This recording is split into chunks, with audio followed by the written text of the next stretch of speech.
হিমালয় কন্যাখ্যাত উত্তরের জেলা পঞ্চগড়ে শীতের দাপট যেন থামছেই না। ঘন কুয়াশা আর হাড় কাঁপানো হিমেল বাতাসে জেলার সাধারণ মানুষ এখন নাস্তানাবুদ।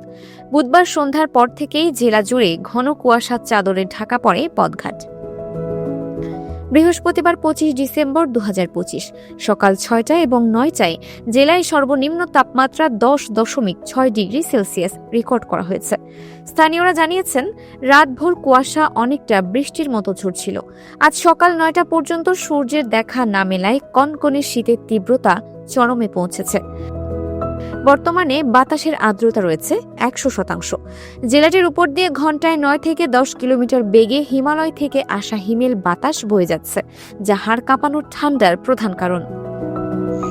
গত কয়েকদিন থেকে আমাদের এদিকে এমন কুয়াশা যে কুয়াশার জন্য লোকজন হাঁটাচলা যে করব লোকজনকে দেখা যায় না, এবং কিভাবে কাজ করব, কাজ করতে যাচ্ছি কিন্তু কুয়াশার মধ্যে কাজ করা যায় না। আমি ঘুরে চলে আসলাম।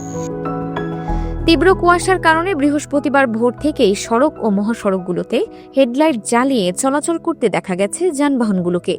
গতকাল দিনের সর্বোচ্চ তাপমাত্রা ছিল ১৬.৫ ডিগ্রি সেলসিয়াস। বর্তমানে দিন ও রাতের তাপমাত্রার ব্যবধান কমে আসায় দিনভর তীব্র শীত অনুভূত হচ্ছে।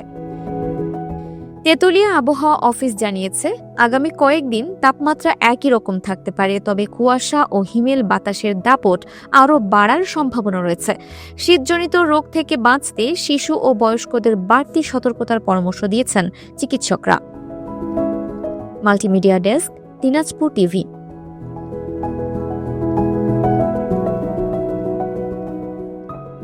দিনাজপুর টিভি মানুষের জীবনের কথা বলে।